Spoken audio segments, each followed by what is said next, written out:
দীঘা কিন্তু প্রত্যেক বাঙালির কাছে পছন্দের একটি জায়গা। আর আমাদের সাডেন প্ল্যানে আমরা পৌঁছে গেছি দীঘায়, আর এখন রয়েছি জগন্নাথ মন্দিরে। আসুন আপনাদের এই ভিডিওর মাধ্যমে এই জগন্নাথ মন্দিরে দর্শন করাই।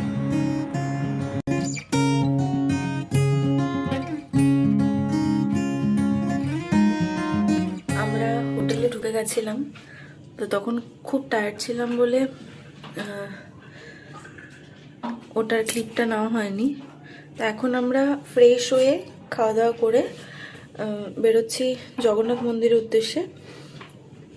ওখানে জগন্নাথ দেবকে দর্শন করে তারপর আমরা সাইট ভিজিট করব অল্প, এবং তোমাদেরকে দেখানোর চেষ্টা করব। তো আমরা দুজনেই রেডি। তা এখন আমরা আবার গাড়ি নিয়ে বেরোবো, অবশ্যই গাড়ি নিয়ে বেরোবো। জগন্নাথ মন্দিরে গিয়ে আবার তোমাদের সাথে দেখা হচ্ছে। আমরা মন্দিরে পৌঁছে গেছি। এটা 6 নম্বর গেট। অপোজিটে আমাদের গাড়ি, হেলমেট এগুলো রেখে এখন মন্দিরে ঢুকবো। এই দেখো, এই হচ্ছে সেই দীঘার জগন্নাথ মন্দির। সানসেটের সময় সিনারিটা আরও বেশি সুন্দর লাগছে, সত্যি খুবই সুন্দর লাগছে। আজকে কিন্তু অনেক লোক এসছে, যেহেতু উইকেন্ড, সবাই ঘুরতে এসেছে। আমরা আস্তে আস্তে সামনের দিকে এগোবো। আমি চেষ্টা করব পুরো মন্দিরটা তোমাদেরকে দেখানোর, ভিডিওর মাধ্যমে দেখানোর, বাট আমার মনে হয় না মূল মন্দিরের ভেতরে ভিডিও অ্যালাউড। তো যতটা ক্লিপ নেওয়া সম্ভব হবে ততটা আমি তোমাদের সাথে শেয়ার করব। খুব সুন্দর একটা হাওয়া দিচ্ছে, একটা শান্ত পরিবেশ, বেশ ভালো লাগছে। ওই দিকটা হচ্ছে মেন গেট, ওদিকটা দিয়েও ঢোকা যায়, মানুষ ওদিক দিয়েও ঢুকছে। বাট এই 6 নম্বর গেটটা দিয়ে ঢুকলে তোমরা কিন্তু একটা ফ্রন্ট ভিউ পাবে, ফ্রন্ট সাইড দিয়ে এটা। তো এটা বেশি সুন্দর লাগে আমার মনে হয়। আর যেহেতু কার পার্কিংয়ের জায়গাটা এইদিকেই 6 নম্বর গেটের সামনেই, তাই এদিকটা দিয়ে বেশি মানুষ আসে। আর মেন গেটটা হচ্ছে স্টেশনের সামনে। চলো সামনের দিকে এগোনো যায়। সামনে দেখতে পাচ্ছেন কি বিশাল লম্বা একটি স্তম্ভ।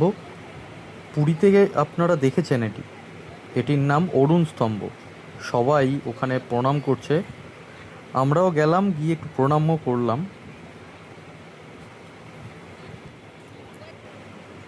ওইটা মেন গেট। আর দেখুন কি বিশাল এলাকা জুড়ে এই মন্দির, খুব শান্ত স্নিগ্ধ পরিবেশ, বিশাল এলাকা জুড়ে। আর মন্দিরের গায়ে দেখুন কি সুন্দর নকশা, কারুকার্য করা, মূর্তি বসানো, অসাধারণ লাগছে। আর এই সময় সানসেটটা হচ্ছে, আপনারা দেখতে পাচ্ছেন, অসাধারণ অসাধারণ পরিবেশ। প্রভুর দর্শন, স্বয়ং পতিত পাবন জগন্নাথ দেবের দর্শন হচ্ছে। খুব ভিড়, খুবই ভিড়। আমরা এবার আস্তে আস্তে সামনের দিকে এগোচ্ছি। সায়নী কিছুটা এগিয়ে গেছে, আমিও এগোচ্ছি এবার। মিমি, এই হলো মূল মন্দির। চলো এই পাশ দিয়ে এবার সিঁড়িটা যেটা রয়েছে ওখান দিয়ে উঠতে হবে। এর ভেতরেই কিন্তু প্রভুর বিগ্রহ স্থাপিত, এই যে মূল গর্ভগৃহ, নাট মন্দির। এই ডান দিকে চলে গেলেই কিন্তু ভেতরেই গর্ভগৃহ। কি অসাধারণ নকশা, তাই না? এটা হলো সূর্যনারায়ণের মূর্তি। এখানে অনেকগুলো মূর্তি আছে। ধ্বজাটা দেখেছো? অসাধারণ লাগছে, অসাধারণ পরিবেশ, ভীষণ শান্ত, ভীষণ শান্ত। কিন্তু প্রচুর লোক আছে কিন্তু এই সময়। ভেতরে কিন্তু রেকর্ডিং করতে দিচ্ছে না, তাই আমরা দেখে বাইরে চলে এসেছি। অসাধারণ ভেতরটা, অসাধারণ। বরাহদেবের মূর্তি, আরও অনেক মূর্তি রয়েছে, দশাবতারের মূর্তি পুরো প্রাঙ্গণ জুড়ে রয়েছে। ইনি হলেন একাদশী দেবী, একাদশী মাতা, আপনারা দেখছেন। মন্দির প্রাঙ্গণটা কিন্তু বিশাল বড়, আর বিকেলবেলাটা বেশ হাওয়া বইছে, তো ওই জন্য আরও ভালো লাগছে। এটা হচ্ছে নৃসিংহদেবের মূর্তি। আর সামনের দিকে আরও অনেক এরকম ছোট ছোট মূর্তি আছে। আসলে বিকেলবেলা বললে না, ফ্লোরটা ঠান্ডা হয়ে আছে, তাই এত আরাম করে ঘোরা যাচ্ছে। নইলে দুপুরবেলার দিকে হলে তো ফ্লোরটা গরম হয়ে থাকতো। এটা কিসের মূর্তি বলো তো? এখানে তো কিছু লেখা নেই। লেখা নেই কিছু।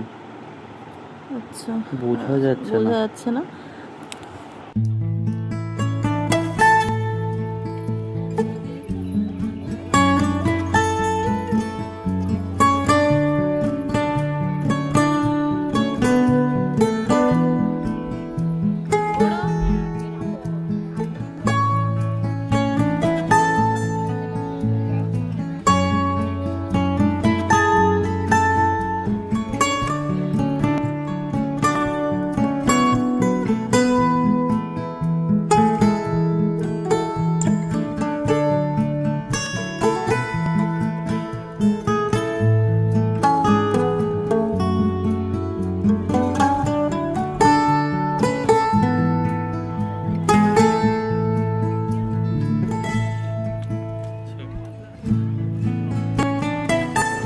আলোরগুলো জ্বালানোর পর থেকে না জায়গাটা আরও বেশি সুন্দর লাগছে। ওই যে দেখো 3টে রথ দাঁড়ানো আছে। রথযাত্রার সময় রথগুলোকে বের করা হয়। বাহ, আমরা বেরিয়ে গেছি। আচ্ছা, যেটা বলার সেটা হচ্ছে এই মন্দিরের অপোজিটেই এখানে তোমরা পুজো দেওয়ার জন্য ডালা পেয়ে যাবে।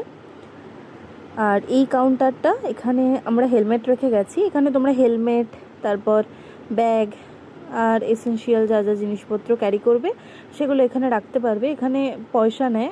আমাদের 2টো হেলমেট ছিল, তো 2টো হেলমেটের জন্য 5 10 টাকা নিয়েছে, আর একটা কুপন দিয়েছে। এটা গেটের ঠিক অপোজিটেই, 6 নম্বর গেটের ঠিক অপোজিটেই।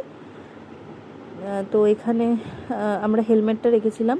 আর এইটার পাশের কাউন্টারটাতে ওই যে দেখতে পাচ্ছ, ওখানে জুতো রেখে জুতো জমা দিয়ে ভেতরে ঢুকতে হয়েছে।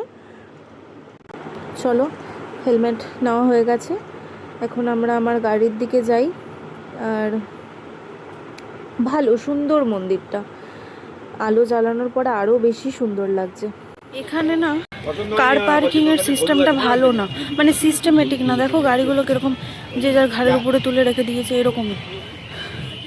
এই একটা প্লেস দিয়ে দিয়েছে গাড়ি রাখার, আর বাইরে কিছু এরকম গাড়ি ওই সাইডে 4 চাকাগুলো আছে।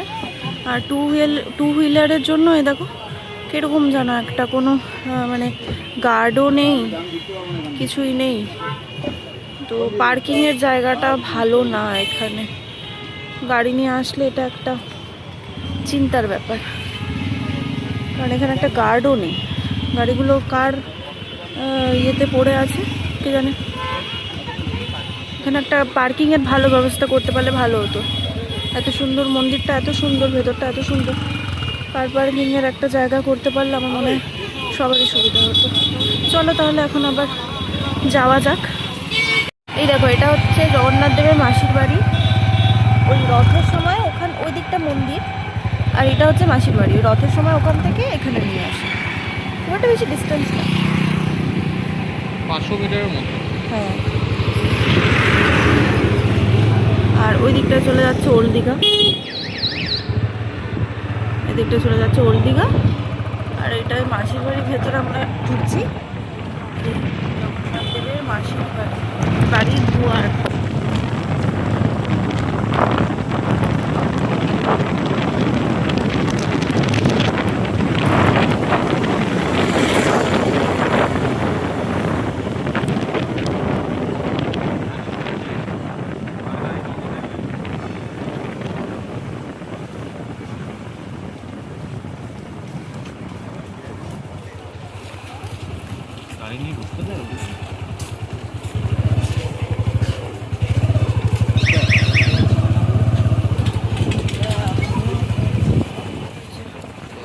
সাইডে রাস্তাটা বেশ সুন্দর সাজিয়ে রেখেছে। আর এই হচ্ছে মন্দিরের মেন গেট। বাপরে ভিড়টা শুধু দেখো, মানে এই টাইমটাতে তো মন্দিরে সন্ধ্যা আরতি হয়, তাই এই সময়টায় ভিড়টা বেশি। তোমরা যারা বিকেলে শান্তিতে ফাঁকায় ধারা দর্শন করতে চাও, তোমরা 5টার সময় আসলে, 5টা, 4:30, 5টার সময় ঢুকলে কিন্তু ফাঁকায় ফাঁকায় দর্শনটা করে নিতে পারবে। তো আমরা এখন হোটেলে আবার ঢুকবো, সেখানে গাড়িটা রেখে তারপর একটু হেঁটে সাইডগুলো দেখবো, একটু সমুদ্রের দিকে যাব। তো চলো আজকের ভিডিওটা আমরা এখানেই শেষ করছি। এর নেক্সট ভিডিওতে আমরা কলকাতা টু দীঘা মানে বাড়ি ফেরার রাইডিংটা, ওই ভিডিওটা তোমাদের সাথে শেয়ার করব। ভিডিওটা কেমন লাগলো অবশ্যই কমেন্ট করে জানাবে এবং চ্যানেলটা সাবস্ক্রাইব করে দেবে আর লাইক করে দেবে। তো চলো আজকের মতো এখানেই শেষ করছি, টাটা।